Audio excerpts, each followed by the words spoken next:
Dear friends, now it will be very special moment.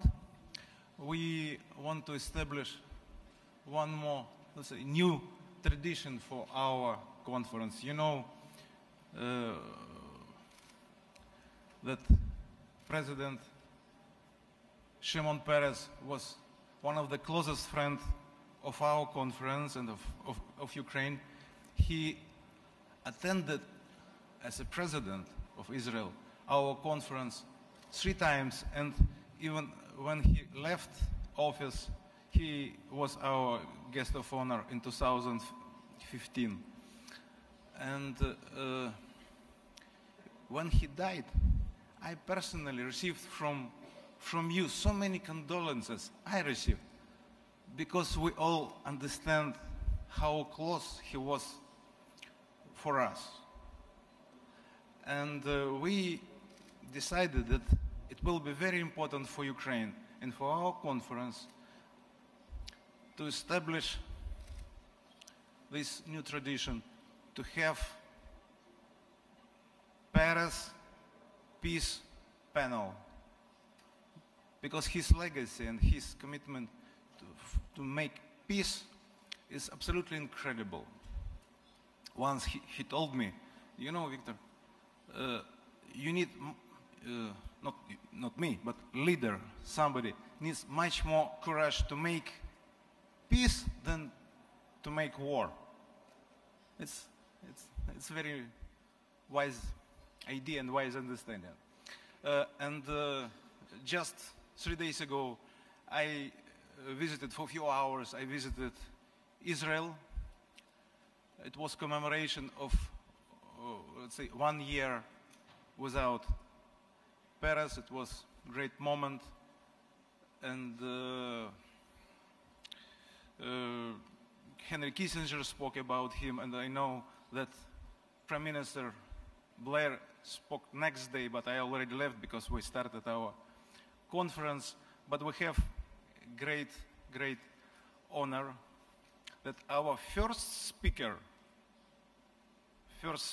for this first panel, Peace Peres panel, will be Prime Minister of Great Britain and great friend of Ukraine and of our conference, Tony Blair. But before he will come to this stage, I just want to say about last, let's say, cherry on the cake. Shimon Peres finished his autobiography just less than 1 month before he died. And this autobiography, with a great title, No Room for Small Dreams, was released 3 days ago. This is his autobiography. And please don't be jealous that only I have this one copy.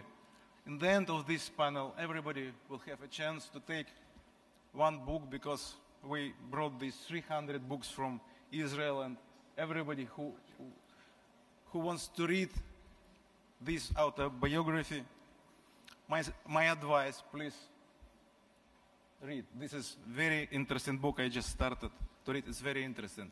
Now, I want to give floor to our great friend, Prime Minister of Great Britain, Tony Blair.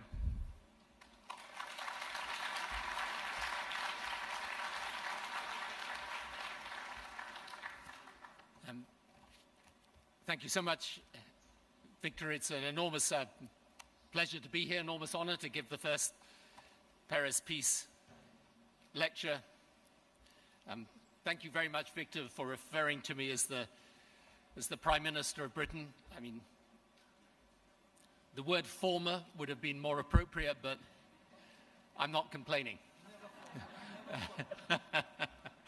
And it's a great pleasure and honor to be with you, with so many distinguished guests, and to thank you for all the work you do, and for the Yalta European strategy. It's its 14th year. It's an amazing occasion and a really important occasion. It's become more important, actually, as the years have gone on.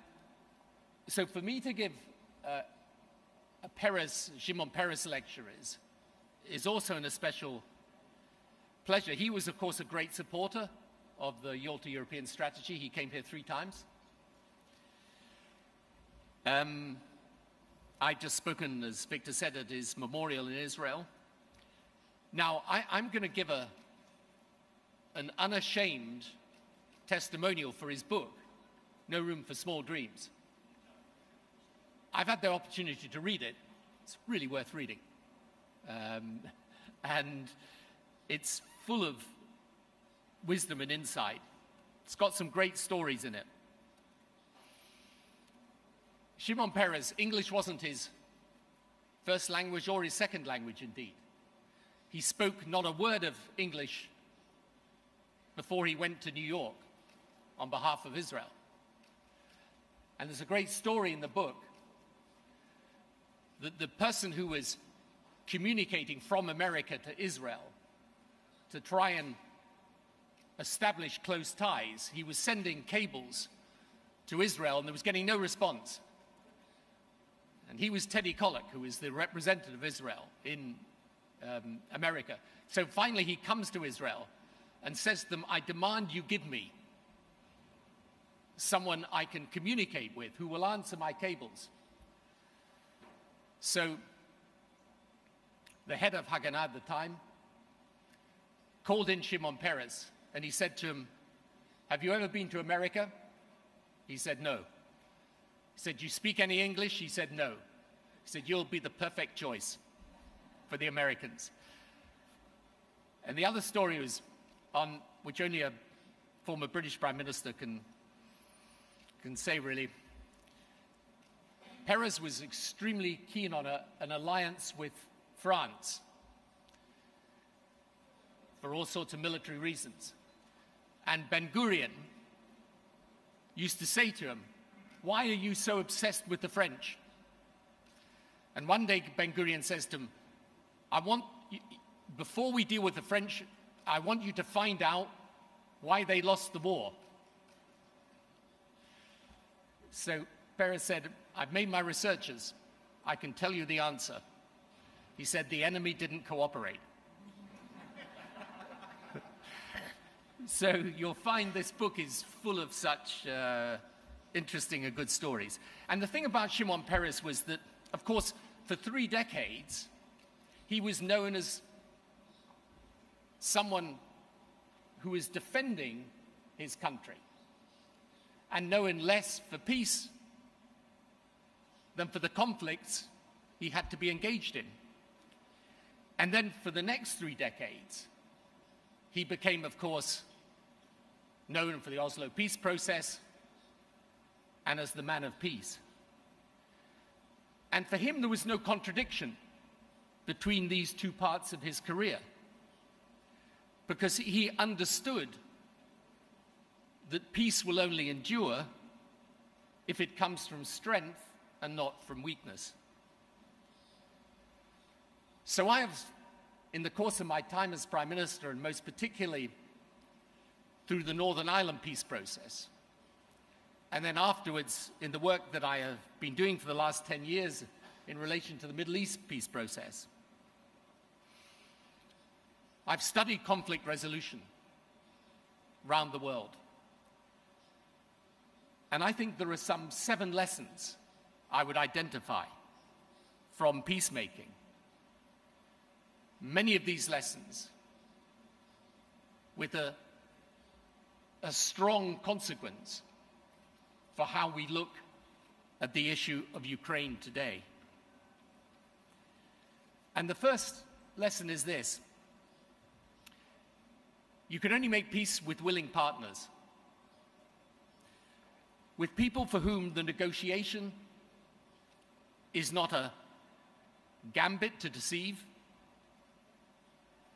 or buying time to prepare for the next stage of conflict, but a willing partner with a genuine desire for reconciliation. So, for example, when we look at the United Nations resolution that's been tabled by Russia, it's important for Ukraine,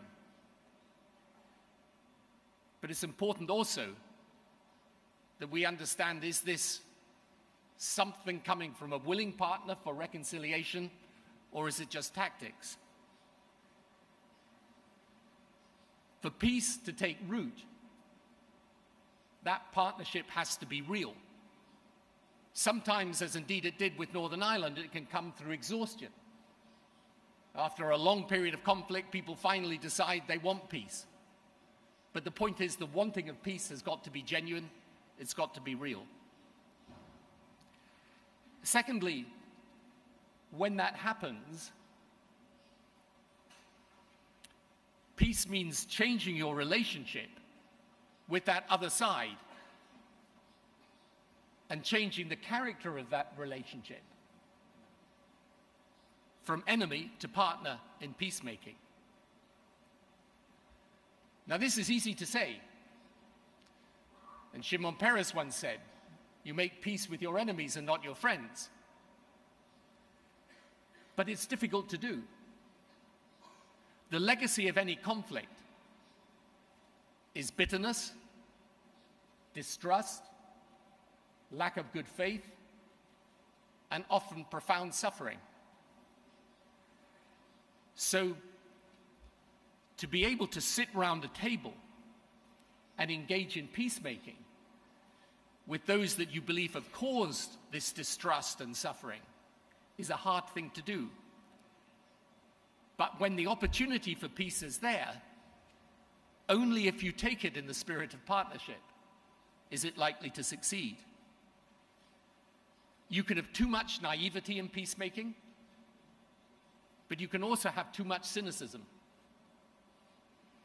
I remember throughout the whole of the course of the Northern Ireland peace process, there were people who told me all the way through it that it was based on a fantasy, that the other side didn't want peace, that in fact neither side wanted peace, and that our efforts would be futile. We had to be realistic all the way through, but we also had to have the imagination to believe that those who had been enemies could in time be partners. The third lesson is if a peace is to last, it has to provide what I call a just and stable framework for the future. In other words, it cannot be something that is merely a tactical convenience. It has to have strategic depth, and it has to be based around principles that are perceived as fair and actually are fair. In the case of Northern Ireland, for example, in the end, peace came because the Republican side were prepared to accept that Northern Ireland stayed part of the United Kingdom for as long as a majority of the people in Northern Ireland wanted it, a majority of the people in Northern Ireland wanted it, and where the Unionists were prepared to accept that Catholics and nationalists had to be treated from now on with fairness, that the institutions of the country had to be reshaped in order to provide for their participation, and that power had to be shared between the different sections of the community. In Ukraine, it's hard for me to see that there can be peace unless the integrity of the territory of Ukraine is respected. And the new constitution and any change surrounding it must recognize that fact. But for peace to take root, that framework has to be one that can last. Fourth, peacemaking takes time. It takes time and continual effort. It takes a willingness never to give up. It takes time to prepare people for peace. In the end, politicians can make peace. They can make peace agreements. But ultimately, the reconciliation is not just between political leaders, it's between peoples. And if those peoples aren't prepared for peace and aren't willing to find the basis for reconciliation, it will never happen.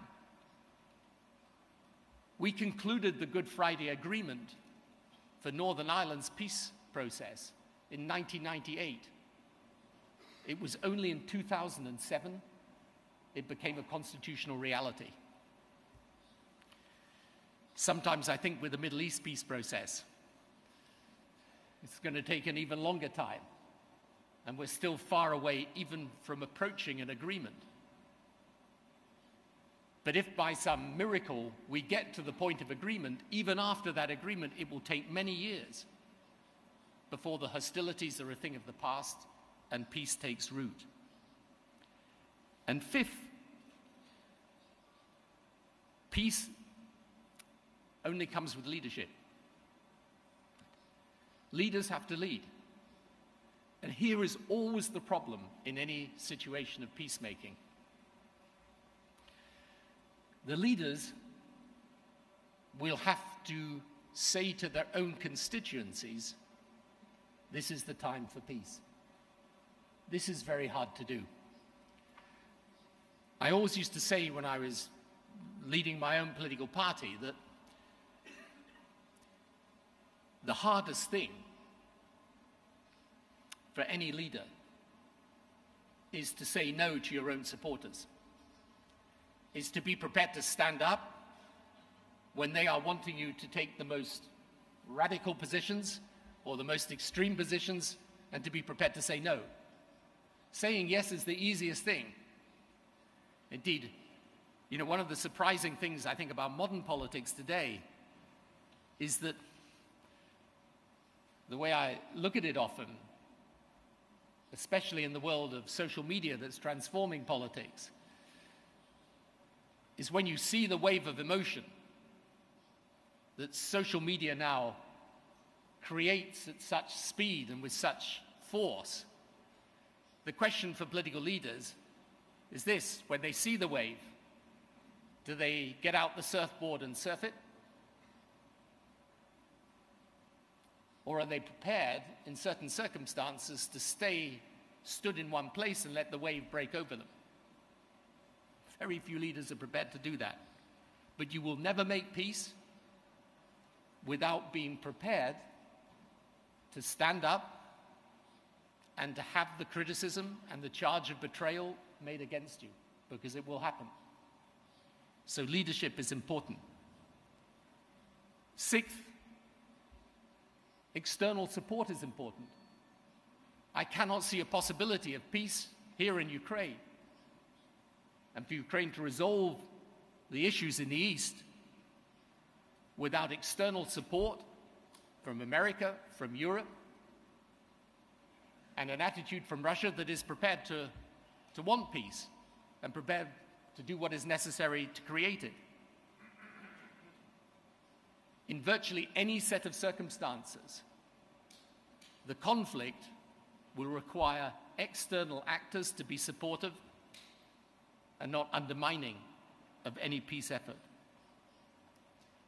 And seventh and finally, a future of peace needs underpinning by the offer of an economic and political future that works. This is why here in Ukraine, peace and an end to conflict and reform, the types of reforms the Prime Minister was talking about earlier and the President was talking about the other day, these reforms are not in a separate dimension from peace. They're intimately linked.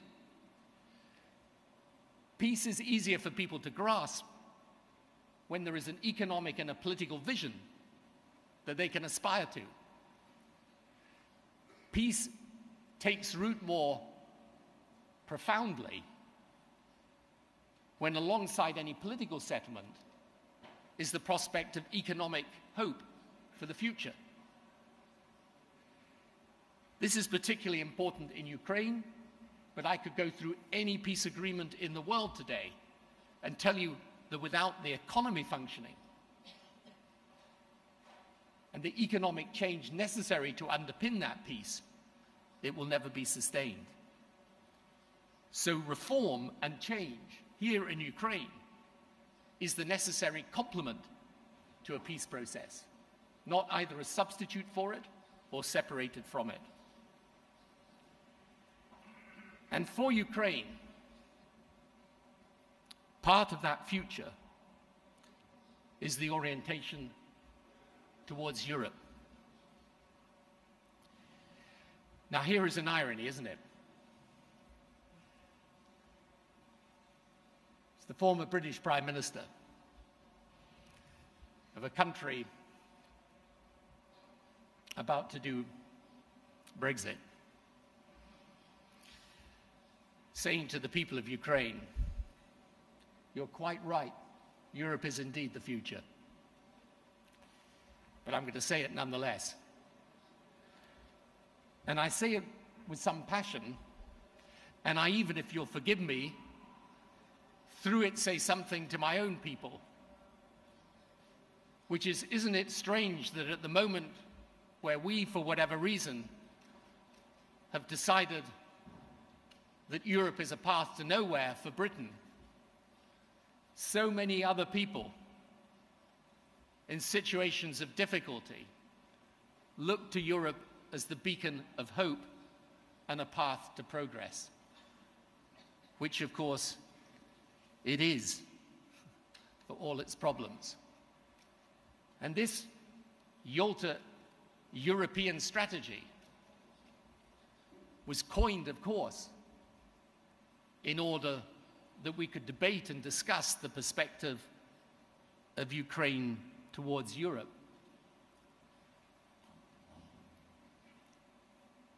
Ukraine needs Europe,